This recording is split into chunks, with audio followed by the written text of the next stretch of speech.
사모님, 지금 당장 안방 창문부터 전부 활짝 여세요. 그리고 당분간 절대로 그 방에서 주무시면 안 됩니다. 이건 부품이 낡아서 고장난 게 아니에요.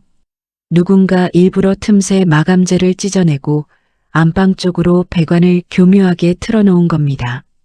사람 목숨이 왔다 갔다 할 뻔했어요. 서비스 센터 기사님이 덜덜 떨리는 손으로 후전등을 비추며 저를 돌아보던 그 순간 제 심장은 그대로 바닥으로 곤두박질 치는 것 같았어요. 평생을 성실하게 살아온 평범한 은퇴 부부의 집, 그것도 제가 매일 밤 잠을 자는 안방 보일러 배관에 도대체 누가 왜 이런 끔찍한 짓을 해놓은 걸까요? 사연 시작 전에 구독과 좋아요 부탁드립니다. 영상 제작에 큰 도움이 됩니다. 감사합니다. 제 이름은 신영이라고 합니다. 올해 55살이 되었고 30년 가까이 중학교에서 아이들을 가르치다가 재작년에 명예퇴직을 했죠. 남편 박철호는 저보다 3살 많은 58살이고 인천 외곽에서 중소형 건설 현장에 자재를 납품하는 개인 사업을 하고 있어요. 우리는 20년 전부터 인천 송도의 한 아파트에 자리를 잡고 살고 있었습니다. 퇴직 후의 삶은 생각보다 조용하고 평화로웠어요. 아침이면 일찍 출근하는 남편을 위해 따뜻한 누룽지를 끓여주고 낮에는 베란다에 있는 화초들에 물을 주거나 동네 복지관에서 열리는 서예 교실에 다니며 소일거리를 했죠. 남편은 밖에서 사람들을 상대하는 직업이라 늘 피곤해했지만 집에 돌아오면 언제나 다정하게 제 안부를 묻고 주말이면 근처 산으로 가벼운 등산을 같이 가주는 참 무던한 사람이었습니다. 문제가 시작된 건 찬바람이 옷깃을 파고들기 시작하던 작년 11월 중순 무렵이었어요. 유난히 추위를 많이 타는 저는 일찍부터 안방에 난방을 3개 틀기 시작했죠. 처음에는 그저 나이가 들어서 몸이 예전 같지 않은 건가 보다 하고 대수롭지 않게 넘겼습니다. 아침에 눈을 뜨면 머리가 무겁고 속이 메스꺼운 증상이 간헐적으로 나타났거든요. 마치 전날 밤 술을 잔뜩 마시고 일어난 사람처럼 골이 흔들리고 자리에서 일어날 때마다 눈앞이 핑 돌면서 어지러웠어요. 처음 며칠은 환절기 감기 기운이려니 하고 동네 약국에서 종합 감기약을 사다 먹었습니다. 하지만 약을 먹어도 증상은 나아지기는커녕 하루가 다르게 심해지기만 했죠. 어느 날 아침에는 자리에서 일어나 방문을 열고 거실로 나가려다가 다리에 힘이 툭 풀리면서 그대로 문지방 앞에 주저앉고 말았어요.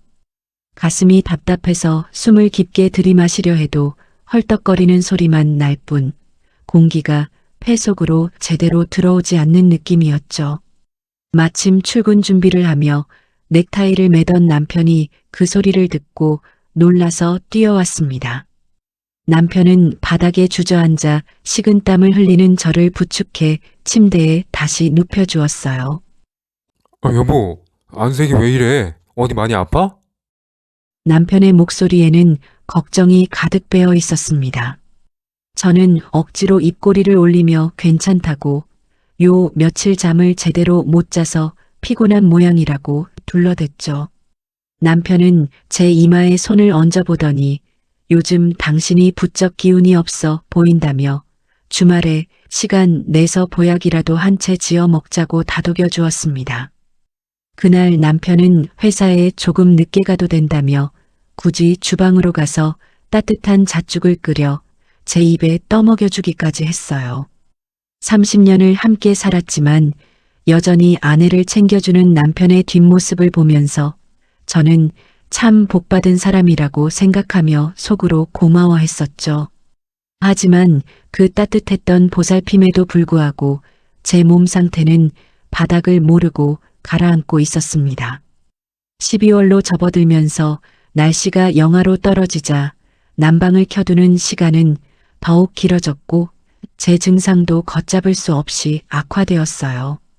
이제는 두통이나 어지럼증 정도가 아니라 낮에도 소파에 기대어 꾸벅꾸벅 졸 정도로 극심한 무기력증에 시달렸습니다. 무엇보다 이상했던 건 외출을 해서 찬 공기를 쐬거나 거실에 나와 있을 때는 조금 살 것 같다가도 밤이 되어 안방 침대에 눕기만 하면 어김없이 가슴이 짓눌리는 듯한 통증과 함께 속이 뒤집어질 듯 구역질이 밀려왔다는 거예요. 그때쯤 안방과 벽 하나를 사이에 두고 있는 다용도실의 보일러에서 이상한 소리가 나기 시작했습니다. 보일러가 돌아갈 때마다 웅하는 평범한 기계음 틈으로 미세하게 바람이 새는 듯한 슉슉 소리가 섞여 들렸거든요. 가끔은 딱딱거리며 무언가 부딪히는 소리도 났고요. 하루는 참다 못해 저녁을 먹고 있는 남편에게 그 이야기를 꺼냈습니다. 여보, 요새 보일러 소리가 좀 이상하지 않아요? 자꾸 슉슉거리는 소리도 나고 다용도실 문을 열면 예전에는 안 나던 쾌쾌한 가스 냄새 같은 것도 살짝 나는 것 같고 아무래도 기계가 오래돼서 어디가 고장 난 모양인데 내일 서비스 센터에 전화해서 사람 좀 불러볼게요. 제 말에 된장찌개를 떠먹던 남편이 숟가락을 탁 내려놓으며 손사래를 쳤습니다. 아휴, 부르지 마. 그거 사람 부르면 출장비만 몇만 원씩 깨지고 기사들이 와서는 멀쩡한 부품도 다 갈아야 한다고 바가지 씌우는 거 당신도 알잖아. 내가 어제 분리수거하러 나가면서 대충 열어봤는데 별 문제 없었어. 겨울이라 기계가 갑자기 세게 돌아가니까 배관 쪽에서 나는 소리일 거야. 내가 이번 주말에 부품 사다가 꽉 조여놓을 테니까 냅둬요. 당신은 괜히 그런 거 신경 쓰지 말고 몸이나 챙겨. 남편의 말투는 부드러웠지만 어딘가 모르게 딱 잘라 거절하는 듯한 느낌이 들어 저는 더 이상 고집을 피우지 못했습니다. 평소에도 집안의 자잘한 수리나 전구 교체 같은 건 남편이 다 알아서 해왔기 때문에 이번에도 남편 말이 맞겠거니 생각하고 넘겼죠. 하지만 주말이 지나도 남편은 바쁘다는 핑계로 보일러를 들여다보지 않았고 이상한 소음은 날이 갈수록 커졌습니다. 그리고 제 몸은 이제 일상생활이 불가능할 정도로 망가져가고 있었어요. 어느 수요일 아침이었습니다. 남편은 전날 밤부터 충청도 쪽 건설 현장에 이틀 일정으로 출장을 간 터라 집에는 저 혼자였죠. 그날은 유독 아침에 눈을 뜨는 것조차 버거웠습니다. 온몸이 물먹은 솜처럼 무거웠고 관자놀이를 망치로 두드리는 것 같은 끔찍한 두통 때문에 침대에서 일어날 엄두조차 나지 않았어요. 억지로 몸을 뒤척이는데 다용도실 쪽에서 평소보다 훨씬 큰 소리로 보일러가 덜컹거리는 소리가 들렸습니다. 불안감이 엄습했죠. 이대로 가다가는 한겨울에 보일러가 완전히 멈춰버릴지도 모른다는 생각에 저는 남편에게 묻지도 않고 서랍장을 뒤져 서비스 센터 번호를 찾아 전화를 걸었습니다. 다행히 근처를 돌고 있던 기사님이 2시간 만에 저희 집을 방문해 주셨어요. 회색 작업복을 입고 공구 가방을 든 30대 후반의 기사님은 싹싹하게 인사를 건네며 다용도실로 향했습니다. 저는 무거운 몸을 이끌고 기사님 뒤를 따라가 다용도실 문 앞에 섰죠. 사모님, 기계가 많이 낡긴 했네요. 언제부터 소리가 났다고 하셨죠? 기사님은 능숙한 솜씨로 보일러 겉면의 플라스틱 덮개를 분리하며 물었습니다. 저는 한 달 전쯤부터 이상한 소리가 나기 시작했고 최근에는 냄새도 조금 나는 것 같다고 설명했어요. 기사님은 고개를 끄덕이며 공구 가방에서 작은 손전등을 꺼내 기계 안쪽을 꼼꼼히 비추기 시작했습니다. 드라이버로 나사를 푸는 소리, 배관을 이리저리 두드려보는 소리가 한참 동안 이어졌죠.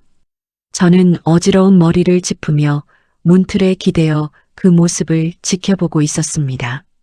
그런데 기계 아랫부분을 살피던 기사님의 움직임이 갑자기 딱 멈췄습니다. 손전등 불빛이 한 곳에 고정된 채 미동도 하지 않았어요. 다용도실 안에는 보일러가 웅웅 돌아가는 소리만 낮게 울릴 뿐 이상할 정도로 무거운 정적이 내려앉았습니다. 기사님은 기계 쪽으로 상체를 완전히 숙이고 코를 킁킁거리며 냄새를 맡더니 이내 뒤로 한 걸음 물러서며 거친 숨을 내쉬었죠. 기사님, 왜 그러세요? 어디 크게 고장 난 건가요? 제가 조심스럽게 묻자 기사님이 굳은 얼굴로 저를 돌아보았습니다. 그의 이마에는 어느새 송글송글 땀이 맺혀 있었어요. 사모님, 이쪽으로 좀 와보시겠어요? 제가 지금 잘못 본 게 아니라면 이건 진짜 큰일 날 문제인데요. 기사님의 평소와 다른 심각한 목소리에 저는 가슴이 철렁 내려앉는 것을 느끼며 다용도실 안으로 들어갔습니다. 기사님은 손전등으로 보일러 위쪽 두꺼운 주름관이 외부 환기구로 빠져나가는 연결 부위를 비추고 있었어요. 여기 이 은색 주름관 보이시죠? 이게 보일러가 돌아가면서 생기는 일산화탄소, 그러니까 배기가스를 밖으로 빼주는 연통이거든요. 보통은 이 관이 바깥벽으로 완전하게 밀폐돼서 연결되어야 하고 연결 부위는 가스가 새지 않도록 틈새 마감재로 아주 두껍게 떡칠을 해놓습니다. 그런데 여기 한번 보세요. 기사님이 가리킨 곳을 자세히 들여다본 저는 숨을 멈출 수밖에 없었습니다. 벽으로 나가는 연통의 아랫부분, 사람 눈에 잘 띄지 않는 구석 쪽 마감재가 날카로운 칼 같은 것으로 길게 베어 있었어요. 단순히 갈라진 게 아니라 누군가 고의로 두툼한 고무 패킹을 도려내고 틈새를 억지로 벌려놓은 모양새였습니다. 게다가 그 벌어진 틈 사이로 아주 얇은 플라스틱 관 하나가 교묘하게 꽂혀 있었고 그 관의 끝은 다용도실과 안방을 연결하는 환풍기 틈새를 향해 정확히 고정되어 있었죠. 이게 뭔가요? 왜 관이 이런 곳에? 제 목소리는 저도 모르게 형편없이 떨리고 있었습니다. 기사님은 한숨을 깊게 내쉬며 환풍기 쪽에 꽂힌 플라스틱 관을 장갑 낀 손으로 조심스럽게 가리켰어요. 일산화탄소는 색깔도 없고 냄새도 거의 안 납니다. 사모님이 맡으셨다는 냄새는 가스 자체 냄새라기보다 기계가 불안정하게 타면서 나는 찌꺼기 냄새였을 거예요. 지금 이 상태면요, 보일러가 돌아갈 때마다 발생한 독성 배기가스가 밖으로 나가지 못하고 이 얇은 관을 타고 그대로 안방 환풍구로 다 스며들어갔을 겁니다. 안방 문 닫고 주무셨죠? 겨울이라 창문도 다 닫아두셨을 테고요. 기사님의 말이 귀에 들어오는 순간 제 온몸의 솜털이 곤두서며 멍했던 정신이 번쩍 들었어요. 지난 몇 달간 안방 침대에 누울 때마다 느꼈던 가슴의 통증, 아침에 눈을 뜰 수 없을 정도로 심했던 무기력증과 두통, 그리고 거실에 쓰러졌던 날의 기억들이 머릿속에서 하나의 선으로 연결되기 시작했습니다. 저는 병에 걸린 게 아니었어요. 매일 밤 아주 조금씩 저도 모르는 사이에 독가스를 마시고 있었던 겁니다. 이거 진짜 위험한 겁니다. 건장한 성인 남자도 밀폐된 공간에서 이런 식으로 계속 가스 마시면 한두 달 안에 심정지 와요. 수면 중에 조용히 숨 넘어가면 부검하지 않는 이상 그냥 자연사로 처리되는 경우도 수두룩합니다. 게다가 이 플라스틱관 이건 보일러 부품이 아니에요. 철물점에서 흔하게 파는 공업용 호스입니다. 바람이나 진동에 우연히 이렇게 찢어지고 꽂힐 확률은 제로예요. 사모님, 집에 외부인이 침입한 적 있으신가요? 아니면 최근에 공사나 인테리어 하러 온 사람은요? 기사님의 연이은 질문에 저는 아무 대답도 할 수 없었습니다. 오히려 눈앞이 하얗게 변하면서 머릿속의 모든 사고가 정지되는 기분이었죠. 우리 집에 외부인이 들어온 적은 단 한 번도 없었습니다. 비밀번호를 아는 사람은 오직 저와 제 남편 박철호 둘뿐이었으니까요. 그리고 남편은 건축 자재를 다루는 사람이었고 집안의 수리를 도맡아 했으며 며칠 전 제가 보일러 기사를 부르겠다고 했을 때 화를 내며 극구 말렸던 사람이었습니다. 아닙니다. 아무도 온 적 없어요.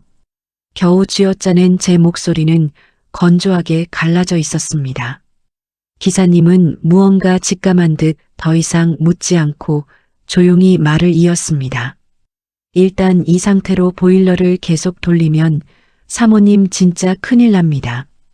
제가 지금 당장 이 호스 빼내고 마감제 새로 발라서 배관 틈새 싹 다 막아드릴게요.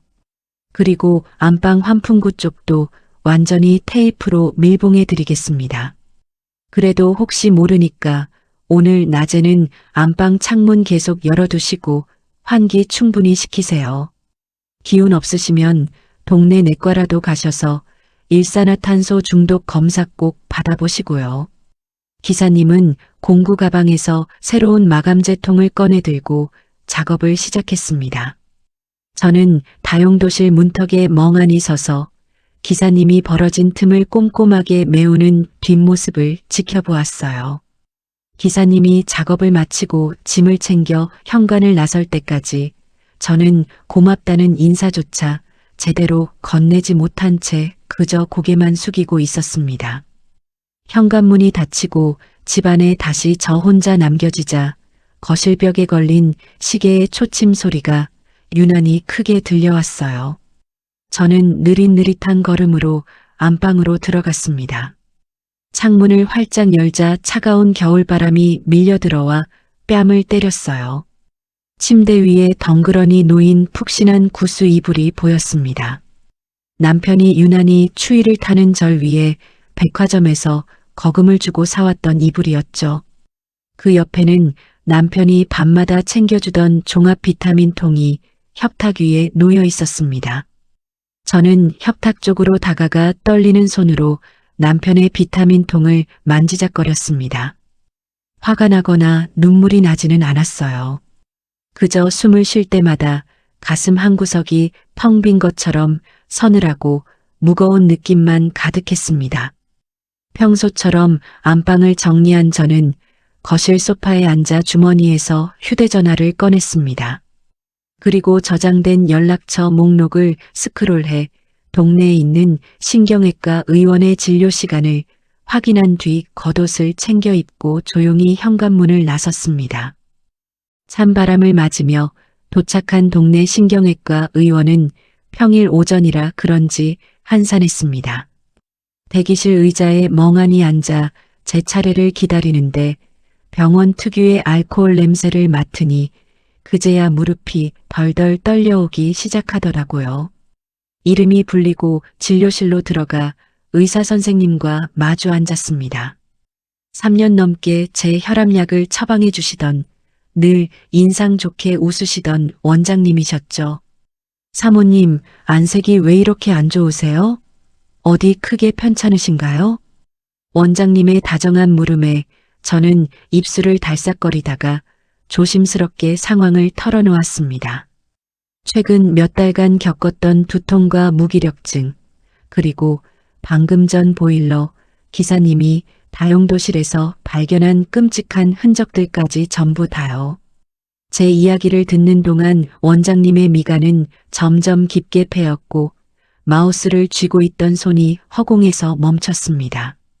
원장님은 곧바로 간호사를 불러 혈액 검사와 뇌파 검사를 지시하셨어요. 검사 결과가 나오기까지 걸린 1시간 남짓한 시간이 마치 10년처럼 길게 느껴졌습니다. 다시 진료실로 불려갔을 때 모니터를 띄워놓고 계시던 원장님의 표정은 아까보다 훨씬 굳어 있었죠. 사모님, 혈액 검사 결과 일산화탄소 헤모글로빈 수치가 정상인의 몇 배나 높게 나왔습니다. 이 정도면 만성적인 일산화탄소 중독이 맞아요. 사모님이 매일 밤 가스에 노출되셨다는 보일러 기사님 말이 사실인 겁니다. 조금만 더 늦었거나 기계가 더 세게 돌아가서 가스 농도가 짙어졌다면 정말 수면 중에 심장마비나 뇌 손상으로 돌아갔을 뻔했어요.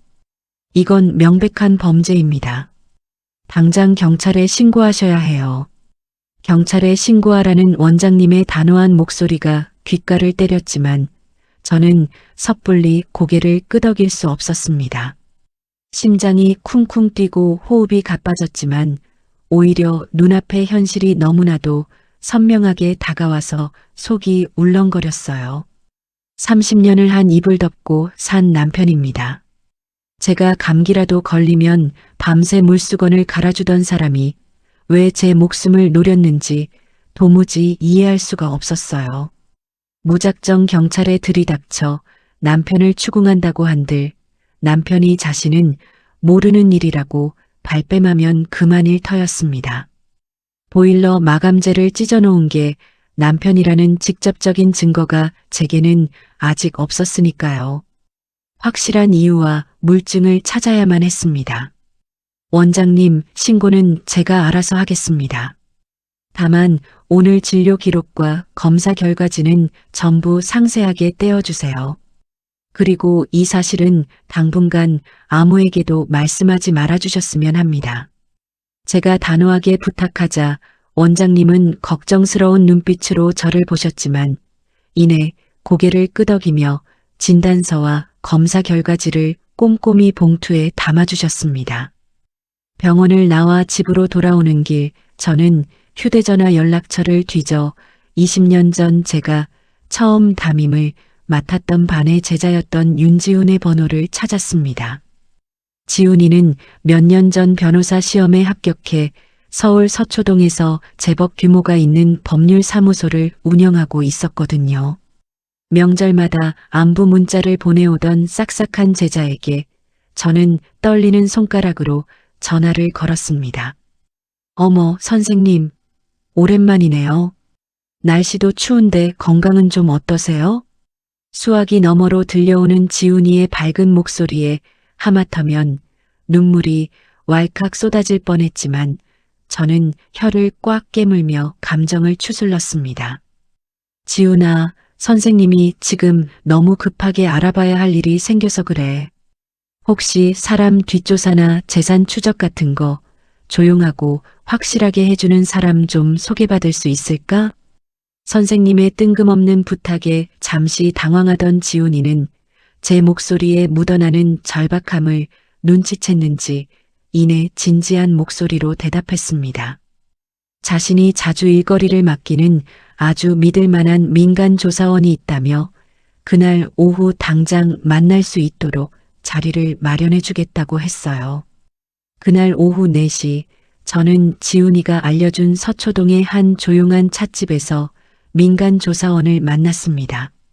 40대 후반의 다부진 체격을 가진 조사원은 제 이야기를 묵묵히 수첩에 적어 내려갔어요. 저는 보일러실의 사진과 기사님의 소견, 그리고 병원 진단서를 모두 그에게 건넸습니다. 남편의 최근 회사 자금 사정과 제 명의로 된 보험, 그리고 남편 주변에 혹시 수상한 사람이나 여자가 있는지 샅샅이 뒤져달라고 부탁했죠. 조사원은 이틀에서 사흘 정도면 대략적인 윤곽이 나올 거라며 그때까지 절대 남편에게 티를 내지 말고 평소와 똑같이 행동하라고 거듭 당부했습니다. 조사원과 헤어지고 집으로 돌아온 저녁 현관문 잠금장치 열리는 소리가 들렸습니다. 남편이 충청도 출장에서 돌아온 거였어요.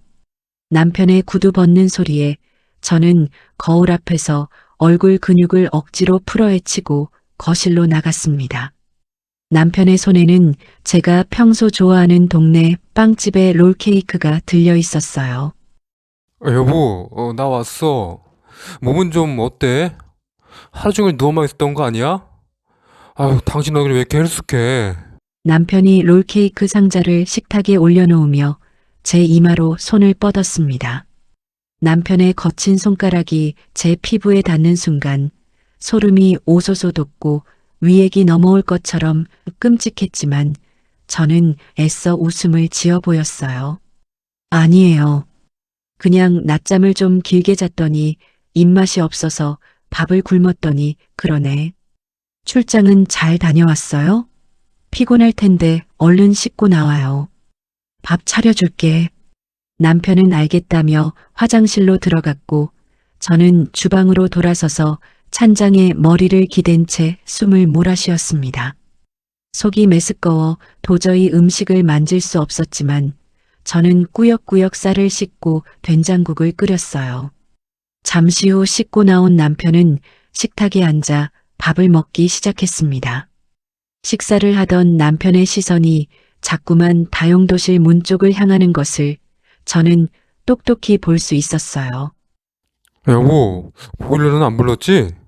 어제보다 날씨가 좀 풀려서 소리가 덜 날 것 같은데. 남편이 국을 떠먹으며 넌지시 묻더군요. 저는 심장이 덜컹거렸지만 밥그릇만 뚫어져라 쳐다보며 대답했습니다. 네, 당신 말대로 어제보단 소리가 안 나는 것 같아서 그냥 안 불렀어요. 주말에 당신이 한번 봐줘요. 제 대답에 남편의 얼굴에 찰나의 안도감이 스쳐 지나가는 것을 보았습니다. 그 순간 남편을 향해 끓어오르던 슬픔은 완전히 자취를 감추고 오직 이 참담한 현실을 어떻게든 내 손으로 바로잡아야겠다는 도끼만이 명치 끝에서부터 묵직하게 차올랐어요. 그날 밤 저는 안방 창문을 몰래 손가락 한마디만큼 열어두고 침대에 누웠습니다. 남편은 곁에서 태평하게 코를 골며 잠이 들었고 저는 어둠 속에서 천장만 바라보며 밤을 꼬박 새웠어요. 사흘 뒤 오전 11시쯤 조사원에게서 연락이 왔습니다. 집 앞 사거리 빵집 주차장에 차를 세워두었으니 잠시 내려오라는 거였죠. 주변을 이리저리 살피며 조사원의 승합차 조수석에 올라타자 그는 두툼한 서류 봉투 2개를 제 무릎 위에 올려놓았습니다. 사모님, 심호흡 한번 하시고 들으십시오. 상황이 생각보다 훨씬 안 좋습니다. 조사원의 무거운 목소리에 저는 떨리는 손으로 첫 번째 봉투를 열었습니다.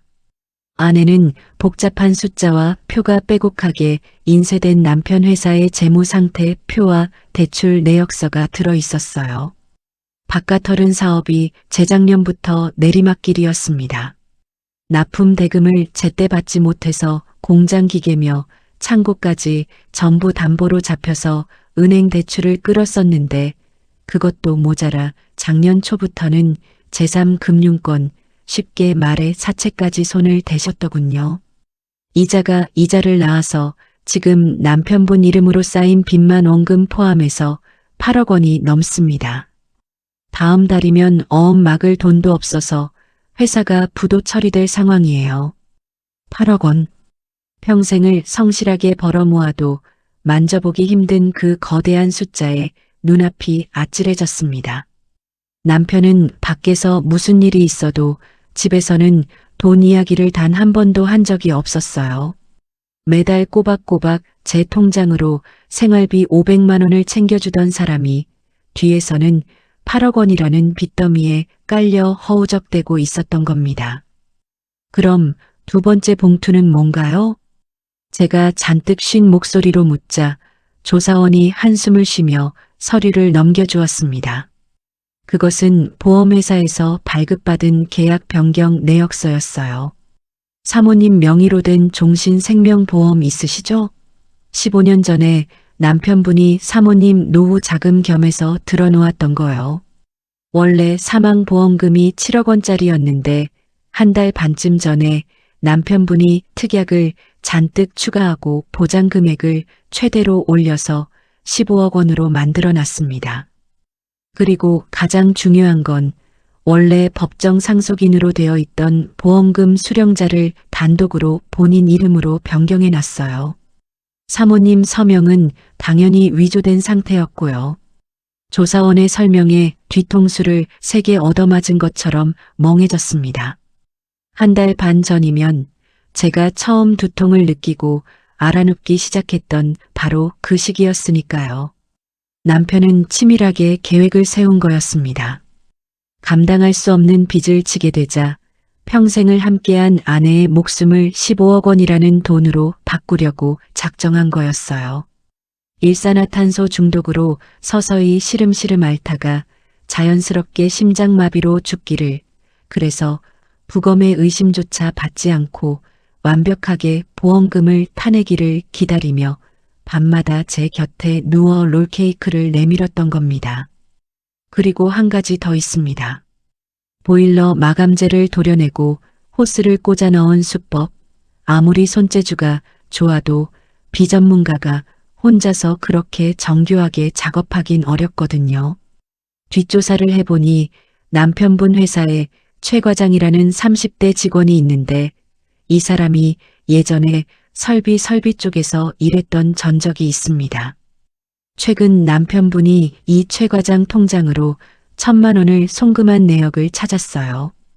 보일러 조작은 남편 지시를 받은 최 과장이 사모님이 낮에 복지관에 가시고 안 계신 틈을 타 몰래 들어와서 작업한 걸로 보입니다. 조사원의 말이 끝났을 때 차 안에는 숨소리 하나 들리지 않을 만큼 정막이 흘렀습니다. 오금에 힘이 풀려 그 자리에 주저앉아 엉엉 울고만 싶었지만 제 뱃속 깊은 곳에서는 무언가 뜨겁고 단단한 것이 덩어리 지어지는 느낌이 났어요. 저를 속이고 제 목숨을 담보로 삼아 위기를 모면하려 한 그 짐승 같은 인간과 돈 몇 푼에 사람 목숨을 파리 목숨 취급한 공범 놈을 이대로 곱게 놔둘 수는 없었습니다. 저는 서류 봉투를 조심스럽게 반으로 접어 제 가방 깊숙한 곳에 챙겨 넣었어요. 조사원에게 수고비가 담긴 봉투를 건네고 차에서 내렸습니다. 집으로 돌아온 그날 저녁, 저는 겉옷도 벗지 않은 채 소파에 우두커니 앉아 있었습니다. 거실 창밖으로 송도 시내의 불빛들이 하나둘 켜지는 모습을 멍하니 바라보고 있었죠. 가슴속에서는 당장이라도 남편의 회사로 쳐들어가 멱살을 잡고 소리를 지르고 싶은 충동이 불쑥불쑥 치밀어 올랐습니다. 평생을 믿고 의지했던 사람이 제 목숨에 15억 원이라는 가격표를 매겨놓았다는 사실에 억장이 무너져 내리는 것 같았어요. 하지만 저는 입술을 꽉 깨물며 솟구치는 감정을 억눌렀습니다. 심장 박동이 귓가에 쿵쿵 크게 울렸지만 오히려 호흡이 차분해지고 시야가 또렷해지는 묘한 감각이 들었어요. 지금 섣불리 화를 내고 추궁해봤자 교활한 남편은 요리조리 빠져나갈 핑계를 댈 게 뻔했습니다. 확실하고 빼도 박도 못할 증거, 남편과 그 공범이 스스로 범행을 시인하는 목소리를 제 손으로 직접 잡아내야만 했어요. 다음 날 오전 남편이 출근하자마자 저는 다시 지훈이가 소개해준 민간조사원에게 연락을 했습니다. 어제 상황을 설명하고 집안에서 쓸 수 있는 소형 녹음기와 카메라를 구해달라고 부탁했죠. 조사원은 2시간 뒤 저희 집 근처 지하철역 코인 보관함에 물건을 넣어두었다며 비밀번호를 알려주었습니다. 집으로 가져온 검은색 비닐봉지 안에는 손가락 마디만 한 초소형 녹음기 2개와 탁상시계 모양으로 위장된 소형 카메라가 들어 있었어요. 저는 손을 덜덜 떨면서 설명서를 읽고 기기들을 설치하기 시작했습니다. 가장 중요한 곳은 남편이 범행 현장을 확인할 다용도실이었죠. 세탁기 뒤쪽 사람 시선이 잘 닿지 않는 배수관 틈새에 녹음기를 테이프로 단단히 고정했습니다. 그리고 안방과 이어지는 거실 장식장 위에는 탁상시계 모양의 카메라를 올려두었어요. 렌즈가 다용도실 문 쪽을 향하도록 각도를 세밀하게 조정해 두었죠. 마지막 녹음기 하나는 남편이 평소 자주 앉는 거실 소파 및 쿠션 틈새에 깊숙이 밀어 넣었습니다. 모든 설치를 마치고 나니 온몸이 땀으로 흠뻑 젖어 있었어요.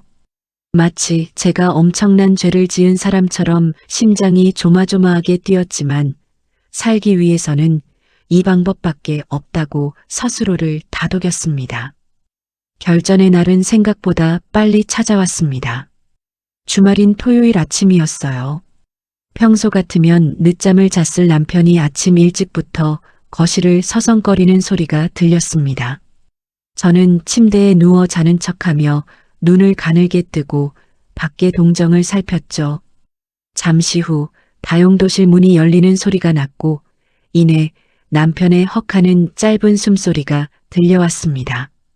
여보, 신영이, 당신 얼른 나와봐. 거실에서 저를 부르는 남편의 다급한 목소리에 저는 심호흡을 크게 한 번 하고 부스스한 얼굴로 안방문을 열고 나갔습니다. 남편은 다용도실 문턱에 서서 사색이 된 얼굴로 저를 쳐다보고 있었어요. 손에는 평소 쓰던 공구함이 들려 있었죠. 왜요? 아침부터 무슨 일인데 그렇게 소리를 질러요. 제가 아무것도 모른다는 듯 심드렁하게 묻자 남편이 삿대질을 하며 목소리를 높였습니다. 다용도실 보일러 이거 누가 건드렸어? 내가 주말에 본다고 했잖아. 배관 쪽에 실리콘 마감재가 새로 발라져 있는데 당신 사람 불렀어? 남편의 눈동자가 불안하게 흔들리는 게 제 눈에는 똑똑히 보였습니다. 저는 겉으로는 태연한 표정을 지으며 식탁 의자를 빼고 앉았어요. 아, 수요일에 서비스 센터 기사 불렀어요. 소리가 점점 커져서 이러다 터지는 거 아닌가 무섭더라고요. 기사님이 와서 보더니 연통 쪽에 마감재가 다 낡아서 뜯어져 있다고 하대요. 가스 셀 뻔했다고 당장 새로 다 발라주고 갔어요. 출장비도 얼마 안 들었고요. 제 대답을 들은 남편의 얼굴이 일순간 하얗게 질리더니 이내 불그락 푸르락 달아올랐습니다. 그는 입술을 바르르 떨며 화를 참으려는 듯 허공을 향해 거친 숨을 내쉬었죠. 아니, 내가 한다니까 왜 굳이 돈을 써서 사람을 불러? 기사가 다른 말은 안 해? 뭐 호스 같은 게 꽂혀 있었다거나 아니, 배관이 왜 뜯어져 있었냐고 묻지는 않지? 남편의 혀가 꼬이며 말실수를 하는 것을 놓치지 않았습니다. 저는 속으로 코웃음을 치며 태연하게 맞받아쳤어요. 호스요? 그런 말은 없던데요. 그냥 낡아서 찢어진 것 같다고 겨울철에는 꼼꼼히 점검해야 한다면서 잘 막아주고 갔어요. 당신이 바쁜데 주말까지 집안일로 신경 쓰게 하기 싫어서 내가 부른 건데 왜 그렇게 화를 내요? 제 대답에 남편은 안도의 한숨을 아주 작게 내쉬더니 이내 억지로 표정을 풀며 다가와 제 어깨를 주물렀습니다. 아, 아니야. 당신이 맘대로 사람 불러서 쓸데없는 돈 썼을까봐 그러지. 요새 경기가 너무 안 좋아서 내가 예민했나 봐. 미안해. 그래도 가스 안 샜다니 다행이네. 당신 요즘 어지럽다던 건 좀 어때? 그 뻔뻔한 얼굴을 올려다보며 저는 당장이라도 침을 뱉고 싶었지만 억지로 입꼬리를 올려 미소를 지어 보였습니다. 요새 창문 열고 환기를 자주 시켜서 그런가 많이 좋아졌어요. 머리 아픈 것도 좀 덜하고요. 제 말에 남편의 얼굴 한 구석이 미세하게 일그러지는 것을 저는 놓치지 않았습니다. 그는 얼버무리며 서둘러 화장실로 들어갔고 저는 속이 뒤집히는 헛구역질을 참으며 주방으로 몸을 돌렸어요.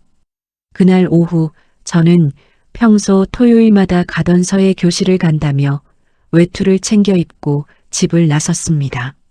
하지만 목적지는 복지관이 아니라 집에서 2블록 떨어진 한적한 프랜차이즈 카페였어요.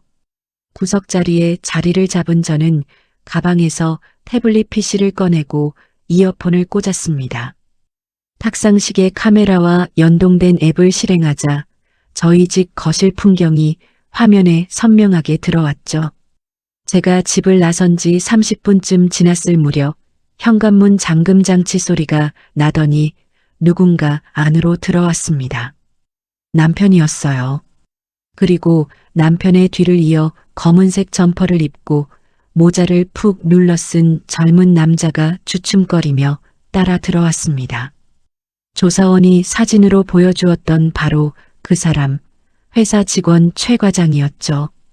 두 사람은 거실에 서서 주위를 불안하게 두리번거리더니 이내 다용도실 쪽으로 걸어갔습니다. 저는 화면에 뚫어져라 집중하며 볼륨을 최대로 높였어요. 화면 속에서 남편이 삿대질하며 낮게 으르렁거리는 소리가 이어폰을 타고 생생하게 들려왔습니다. 야, 최 과장. 내가 똑바로 안 해서 우리 마누라가 눈치채고 서비스 기사 부른 거 아니야. 내가 틈새 안 보이게 감쪽같이 호스 연결해 놓는다고 했잖아. 기사가 와서 마감재 싹 다 새로 바르고 구멍 꽉 막아놓고 갔더라. 호스도 당연히 빼갔을 거고. 이거 어떡할 거야? 최 과장은 억울하다는 듯 펄쩍 뛰며 대들었죠. 아니 사장님, 제가 분명히 안쪽으로 꺾어서 티 안 나게 꽂아놨습니다. 며칠 동안 사모님 시름시름 앓으셨다면서요? 가스는 제대로 들어가고 있었던 겁니다. 사장님이 주말마다 확인을 안 하시니까 기사를 부를 틈을 준 거 아닙니까? 저 이제 불안해서 이 짓거리 못합니다. 기사가 경찰에 신고라도 했으면 어쩌려고 절 집으로 부르신 겁니까? 남편은 머리를 거칠게 헝클어뜨리며 소파 쪽으로 걸어와 털썩 주저앉았습니다. 그의 얼굴에는 절망과 짜증이 덕지덕지 묻어 있었죠. 신고는 무슨, 마누라가 그냥 낡아서 고친 줄 알더라. 근데 문제는 당장 다음 주가 결제일이야. 이대로면 회사는 부도고 내 명의로 된 재산 다 압류당해.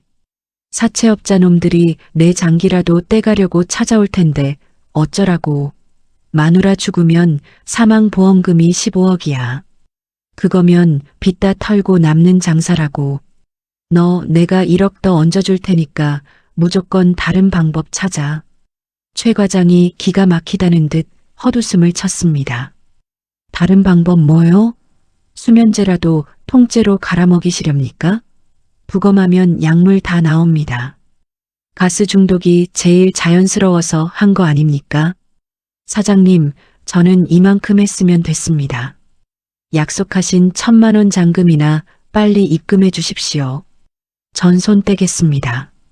그 말에 눈이 뒤집힌 남편이 벌떡 일어나 최 과장의 멱살을 틀어쥐었습니다. 내가 이제 와서 발을 빼? 내가 배관 뚫고 호스 꽂은 거, 내가 다 녹음해두고 증거 만들어놨어. 나 혼자 죽을 것 같아? 살인 미수 공범으로 같이 감방 썩기 싫으면 당장 다른 방법 생각해내. 주스에 부동액을 타든 계단에서 밀어버리든 무조건 이번 달 안에 끝내야 한다고. 두 사람의 끔찍한 대화가 제 귓가에 울려 퍼지는 순간 저는 덜덜 떨리는 손으로 입을 틀어막았습니다. 15억 원. 그 알량한 돈 때문에 저를 사고로 위장해 죽이겠다는 계획을 세우고 안 통하면 계단에서 밀어버리겠다는 말을 아무렇지도 않게 뱉어내는 저 남자가 정말 제가 30년 동안 밥을 차려주고 옷을 다려주었던 박철호가 맞는지 믿을 수가 없었어요. 눈물조차 나오지 않았습니다. 그저 온몸의 피가 차갑게 식어내리는 듯한 지독한 배신감과 사람의 탈을 쓴 악마와 한 집에 살고 있었다는 소름 끼치는 공포만이 온몸을 휘감았죠. 저는 그 즉시 화면 녹화 버튼이 제대로 눌려 있는지 다시 한번 확인한 뒤 이어폰을 빼고 자리에서 일어났습니다. 카페를 나와 택시를 잡아타고 무작정 서초동 지훈이의 법률사무소로 향했어요. 주말이라 출근하지 않았을 지훈이에게 다급하게 전화를 걸어 사정을 설명하자 지훈이도 놀라 서둘러 사무실로 나와주었습니다. 사무실 테이블에 마주 앉은 지훈이에게 저는 방금 전 카페에서 녹화한 영상 파일과 어제 떼어온 일산화탄소 중독 진단서 그리고 조사원이 찾아준 부채 및 보험 변경 서류를 모두 꺼내어 보여주었습니다. 영상을 끝까지 확인한 지훈이는 주먹으로 책상을 내리치며 분노했어요. 선생님, 이건 완벽한 살인 미수이자 보험 사기입니다. 방금 영상에서 자기들 입으로 범행 동기랑 수법, 공모 사실까지 싹 다 자백했잖아요. 더 기다릴 필요 없습니다. 이 자료들 싹 다 챙겨서 지금 당장 강남 경찰서 강력팀으로 가시죠. 제가 선생님 변호인 자격으로 동행하겠습니다. 지훈이의 든든한 말에 저는 꽉 막혀있던 숨통이 조금 트이는 기분이었습니다. 우리는 지체 없이 경찰서로 향했고 강력팀 형사에게 모든 증거 자료를 제출하며 정식으로 고소장을 접수했어요. 사건의 심각성과 명백한 증거를 확인한 형사들은 곧바로 긴급 체포 영장을 신청하겠다며 분주하게 움직이기 시작했습니다. 형사반장님이 제게 다가와 무거운 목소리로 말씀하셨죠. 사모님, 증거가 이 정도로 확실하면 내일 아침 남편분 출근하시는 대로 회사에서 체포할 수 있을 겁니다. 최 과장이라는 사람도 동시에 데려올 거고요. 다만 오늘 밤이 문제인데 남편분과 같은 집에 계시는 건 너무 위험합니다. 친척 집이나 안전한 숙소에 가 계시는 게 좋겠습니다. 저는 고개를 끄덕였습니다. 도저히 그 괴물 같은 인간과 단 1분 1초도 한 공간에서 숨을 쉴 자신이 없었어요. 경찰서를 나온 저는 지훈이의 도움을 받아 일단 제 명의로 된 은행 예금을 모두 동결시키는 조치를 취하고 이혼 소송과 재산 가압류 신청까지 일사천리로 준비를 마쳤습니다. 어느덧 해가 뉘엿뉘엿 지고 캄캄한 저녁이 되었습니다. 저는 남편이 저녁 약속이 있다며 늦는다는 문자를 보낸 것을 확인하고 나서야 조심스럽게 저희 집 아파트로 돌아갔어요. 남편이 오기 전에 짐을 챙겨 나와야 했으니까요. 도어락을 열고 텅 빈 집 안으로 들어서니 평생을 가꾸어온 제 보금자리가 순식간에 낯설고 무서운 공간으로 느껴졌습니다. 안방으로 들어가 평소 아끼던 작은 캐리어를 펼쳤어요. 당장 입을 옷가지 몇 벌과 세면도구, 그리고 제 도장과 통장, 오래된 사진첩 하나만 서둘러 가방에 쑤셔 넣었습니다. 지퍼를 채우고 캐리어를 세우자 덜그럭거리는 바퀴 소리가 적막한 집 안을 울렸습니다. 캐리어를 끌고 현관으로 걸어 나오며 저는 거실을 천천히 둘러보았습니다. 한쪽 벽을 차지하고 있는 커다란 텔레비전, 우리가 나란히 앉아 과일을 깎아 먹던 푹신한 가죽, 소파, 그리고 장식장 한가운데 놓여있는 25년 전의 빈바랜 가족사진까지. 저 사진 속에서 환하게 웃고 있는 젊은 박철호의 얼굴을 보니 알 수 없는 헛웃음이 픽 새어나왔어요. 15억 원. 그 돈 때문에 저 모든 시간과 추억을 쓰레기통에 처박은 그 인간의 말로가 어떻게 될지 짐작조차 하기 싫었습니다. 저는 더 이상 아무런 미련도 갖지 않고 현관 스위치를 껐습니다. 찰칵하고 집안이 완전한 어둠 속에 잠겼어요. 무거운 현관문을 열고 복도로 나서자 차가운 겨울바람이 얼굴을 스치고 지나갔습니다. 문이 철컹 닫히고 도어락이 잠기는 소리를 등진 채 저는 엘리베이터 버튼을 눌렀습니다. 오늘 밤은 시내의 조용한 호텔에서 묵으며 내일 아침 그 인간의 손목에 차가운 쇳덩이가 채워질 시간만을 기다릴 참이었습니다.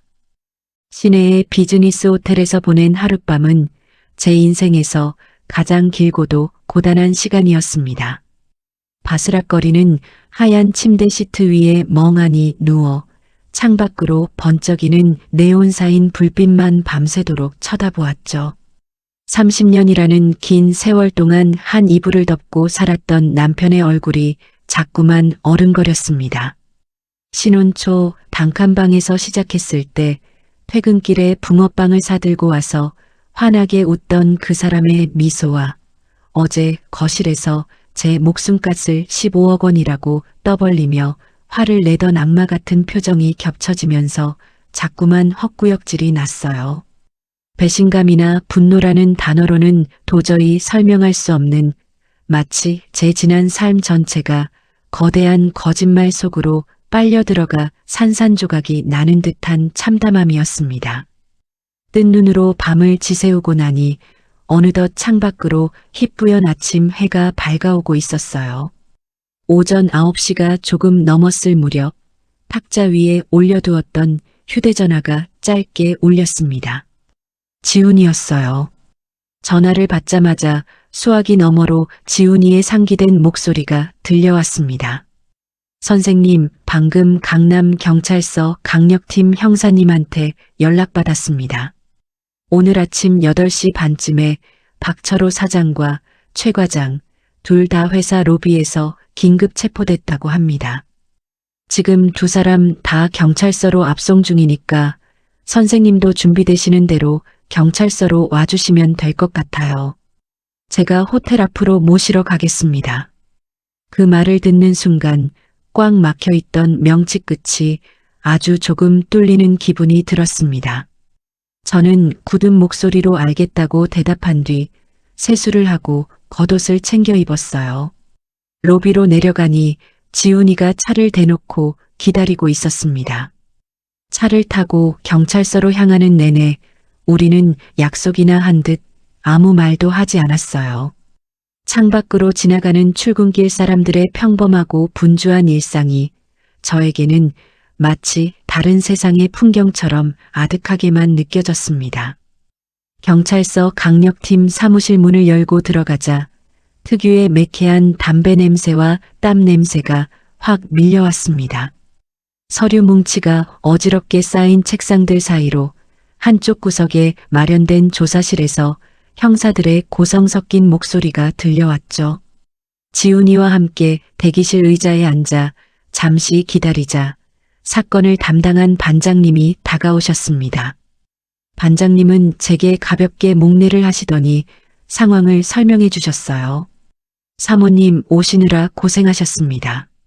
지금 안에서 두 사람 분리해서 조사 중인데 처음에는 아주 펄쩍펄쩍 뛰면서 발뺌을 하더라고요. 특히 남편분은 사업이 좀 어려워져서 스트레스를 받았을 뿐이지 아내를 어떻게 하려는 의도는 전혀 없었다고 아주 눈물까지 흘리면서 억울함을 호소합디다. 사모님이 직접 얼굴 보고 한마디 하시겠습니까? 저희가 동석할 테니 위험할 일은 없습니다. 저는 망설임 없이 자리에서 일어났습니다. 도대체 무슨 낯짝으로 그런 거짓말을 늘어놓는지 그 입에서 나오는 변명을 직접 확인하고 싶었어요. 반장님의 안내를 받아 조사실 문을 열고 들어가니 철제 책상 너머로 수갑을 찬 채 고개를 푹 숙이고 있는 남편의 모습이 보였습니다. 며칠 전 롤케이크를 사들고 와서 다정하게 제 안부를 묻던 그 말쑥한 중년 남자는 온데간데 없고 잔뜩 겁에 질려 파리해진 얼굴에 초라한 사내만이 앉아 있었죠. 제가 들어오는 인기척에 남편이 고개를 번쩍 들었습니다. 저를 발견한 남편의 눈이 크게 떠지더니 이내 의자에서 엉거주춤 일어나며 다급하게 소리를 치더군요. 여보, 당신이 왜 여기로 와? 아니, 당신이 신고한 거야? 형사들이 아침부터 회사에 들이닥쳐서 다짜고짜 수갑을 채우는데 뭔가 단단히 오해가 있는 모양이야. 내가 사업이 조금 힘들어서 예민하게 군 건 맞지만 내가 당신을 왜 해쳐? 빨리 형사님들한테 말 좀 해줘. 사람 잘못 본 거라고. 뻔뻔하기 짝이 없는 남편의 얼굴을 마주한 순간 제 가슴 한구석에 남아있던 아주 작은 연민이나 미련마저 바싹 말라버리며 이성만 투명하게 맑아지는 기분이 들었습니다. 저는 남편을 똑바로 쳐다보며 천천히 입을 열었어요. 오해? 사람을 잘못 봐? 당신 참 대단하다. 30년을 같이 산 내 얼굴을 보고도 어떻게 그런 거짓말이 그렇게 술술 나와? 어제 토요일 아침에 다용도실 보일러 앞에서 사색이 돼서 나한테 화내던 당신 얼굴, 그리고 낮에 우리 집 거실에서 당신이랑 최 과장이 나눈 대화, 내 눈으로 똑똑히 보고 내 귀로 빠짐없이 다 들었어. 제 입에서 최 과장이라는 이름과 거실 대화 이야기가 나오자 남편의 입술이 파르르 떨리기 시작했습니다. 저는 말을 멈추지 않고 계속 이어갔죠. 당신 입으로 분명히 말했지. 내 목숨값이 15억 원이라고. 그 돈 받아서 빚 갚고 혼자 편하게 살아보려고 사람 시켜서 보일러 연통 찍고 그 틈으로 독가스 밀어 넣었잖아. 그게 내 맘대로 안 죽으니까 최 과장 멱살 잡으면서 주스에 약을 타든 계단에서 밀어버리든 무조건 이번 달 안에 끝내라고 소리 지르는 것도 다 녹화해서 형사님들한테 드렸어. 그런데도 이게 오해야? 조사실 안에는 쥐 죽은 듯한 정적이 흘렀습니다. 남편은 턱을 덜덜 떨며 아무 말도 하지 못하다가 털썩 의자에 주저앉으며 두 손으로 얼굴을 감싸쥐었어요. 그러더니 변명이라도 하듯 웅얼거리는 목소리로 중얼거리기 시작했습니다. 여보, 내가 진짜 제정신이 아니었어. 사채업자 놈들이 매일같이 공장으로 찾아와서 협박을 하고 당장 어업 못 막으면 내 장기라도 떼어가겠다고 난리를 치니까 너무 무서워서 눈이 돌아갔었나 봐. 최 과장한테 헛소리한 것도 그냥 홧김에 한 말이야. 진짜로 당신을 죽이려던 게 아니라고. 한 번만, 진짜 한 번만 선처해줘. 당신 알잖아. 나 원래 그런 사람 아니라는 거. 어쩌면 저렇게 바닥까지 추악해질 수 있을까요? 잘못을 뉘우치기는커녕 끝까지 핑계를 대며 자신의 안위만 걱정하는 그 모습에 저는 더 이상 대화할 가치조차 느끼지 못했습니다. 그만해. 당신 입에서 나오는 소리 이제 단 한마디도 듣고 싶지 않으니까. 당신이 지은 죄값 평생 감옥에서 똑똑히 치러. 저는 미련 없이 몸을 돌려 조사실을 빠져나왔습니다. 등 뒤에서 여보, 영희야 하고 절규하는 남편의 목소리가 들렸지만 단 한 번도 뒤돌아보지 않았어요. 그날 이후로 모든 절차는 일사천리로 진행되었습니다. 지훈이의 치밀한 준비 덕분에 남편의 범행 동기와 수법을 입증할 증거들이 너무나도 완벽했기에 경찰 조사부터 검찰 송치까지 막히는 곳이 없었죠.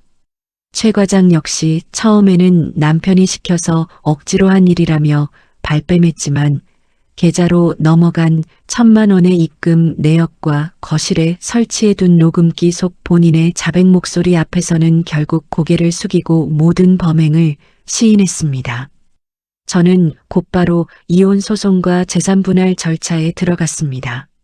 남편의 빚은 오로지 남편의 사업과 도박, 무리한 투자로 인해 발생한 개인 채무였기 때문에 제가 30년 동안 교직 생활을 하며 모아둔 예금과 제 앞으로 된 재산은 안전하게 지킬 수 있었어요. 사채업자들과 은행권 채권자들이 남편의 회사와 남은 재산을 모조리 압류하고 경매로 넘기는 동안 저는 남편과 함께 살던 송도의 아파트를 급매로 내놓았습니다. 도저히 그 다용도실과 안방이 있는 집에서는 단 하루도 마음 편히 잠을 잘 수가 없었거든요. 계절이 바뀌어 차가운 겨울바람 대신 포근한 봄 기운이 피어오르던 5월의 어느 날 마침내 서울중앙지방법원에서 남편과 최 과장에 대한 1심 선고 공판이 열렸습니다. 저는 단정한 베이지색 재킷을 입고 방청석 가장 뒷자리에 조용히 앉아 있었어요. 곧이어 수의를 입고 손목에 수갑을 찬 피고인들이 법정 안으로 들어왔습니다. 남편은 불과 반년 사이에 머리가 하얗게 새고 얼굴이 반쪽이 되어 있었어요. 법정에 들어서며 방청석을 두리번거리던 남편과 잠시 시선이 마주쳤지만 저는 아무런 표정 변화 없이 그저 그 모습을 묵묵히 응시할 뿐이었습니다. 재판장님이 자리에 앉고 장례 정돈이 끝난 뒤 판결문 낭독이 시작되었죠. 법정 안에는 묵직하고도 엄숙한 목소리가 울려 퍼졌습니다. 피고인 박철호는 평생을 함께한 배우자를 상대로 자신의 경제적 위기를 모면하고자 거액의 사망보험금을 노리고 치밀하게 살인을 계획하였습니다. 일산화탄소를 고의로 유입시키는 등 그 범행 수법이 매우 악랄하고 피해자가 겪었을 신체적, 정신적 고통이 지대함에도 불구하고 범행을 숨기려 급급했던 점을 고려할 때 중형이 불가피합니다. 이에 피고인 박철호에게 징역 15년을 선고합니다. 아울러 피고인 최동우는 돈을 받고 살인 미수범행에 적극적으로 가담한 죄질이 가볍지 아니하므로 징역 8년을 선고합니다. 징역 15년. 재판장님의 선고가 내려지자 남편의 다리가 풀린 듯 휘청거렸고 옆에 있던 교도관이 그의 팔을 급히 부축했습니다. 남편은 믿을 수 없다는 듯 허공을 향해 무언가 중얼거렸지만 이내 체념한 듯 고개를 푹 숙였죠. 최 과장 역시 두 손에 얼굴을 파묻은 채 어깨를 들썩이고 있었습니다. 재판이 끝난 후 수갑을 찬 채 문 밖으로 끌려나가는 두 사람의 뒷모습을 지켜보며 저는 조용히 자리에서 일어났습니다. 승리감이나 통쾌함보다는 누군가의 어리석은 탐욕이 여러 사람의 인생을 어떻게 망가뜨리는지 두 눈으로 확인한 것에 대한 씁쓸함이 입안을 맴돌았어요. 모든 재판과 법적인 절차가 끝난 후 저는 오랫동안 정들었던 인천을 떠나 강원도 춘천으로 이사를 했습니다. 도심에서 조금 떨어진 조용하고 공기 좋은 동네에 작지만 아담한 마당이 딸린 단층 주택을 하나 구했어요. 평생을 아파트에서만 살았던 저에게 마당 있는 집은 새로운 활력이 되어 주었습니다. 아침에 눈을 뜨면 더 이상 두통이나 구역질에 시달리지 않았습니다. 맑은 정신으로 일어나 창문을 활짝 열면 근처 산에서 불어오는 선선하고 깨끗한 바람이 방 안을 가득 채워주었어요. 30년의 세월을 잃어버렸다고 생각했던 적도 있었지만 이제는 제게 주어진 앞으로의 시간들을 온전히 저만을 위해 살아갈 생각입니다. 저는 씻어둔 토마토가 담긴 작은 접시를 들고 조촐하지만 평화로운 저녁 식사를 준비하기 위해 주방으로 천천히 발걸음을 돌렸습니다. 제 이야기 들어주셔서 모두 고맙습니다. 네, 오늘 사연은 여기까지입니다. 시청자분들이라면 어떻게 하실 것 같나요? 오늘 사연은 참 마음이 무거워지면서도 한편으로는 다행이라는 생각이 드는 이야기였어요. 30년이라는 긴 세월을 부부라는 이름으로 함께 살았는데 어떻게 돈 때문에 그런 무서운 일을 꾸밀 수 있는지 참 씁쓸해집니다. 가장 믿었던 사람에게 받은 상처라 그 아픔이 하루아침에 지워지진 않겠지만 영희님이 강원도 춘천의 작은 마당 딸린 집에서 새롭게 찾으신 평범한 일상이 참 따스하고 다행스럽게 다가오는 것 같습니다. 아침에 일어나 맑은 공기를 마시고 화초에 듬뿍 물을 주며 이웃과 갓진 옥수수를 나눠 먹는 그 소박한 하루하루가 어쩌면 우리가 살아가는 진짜 행복한 하루일지도 모르겠습니다. 돈이나 헛된 욕심 때문에 내 삶을 망가뜨리는 일 없이 지금 내 곁에 있는 평온한 일상을 한 번 더 감사하게 돌아보는 시간이 되기를 진심으로 바라겠습니다. 오늘 준비한 이야기는 여기까지고요. 내용이 좋으셨다면 구독과 좋아요 그리고 사연자분을 향한 소중한 댓글 한마디 남겨주시면 큰 도움이 될 것 같습니다. 시청해주셔서 감사드립니다. 좋은 하루 보내세요.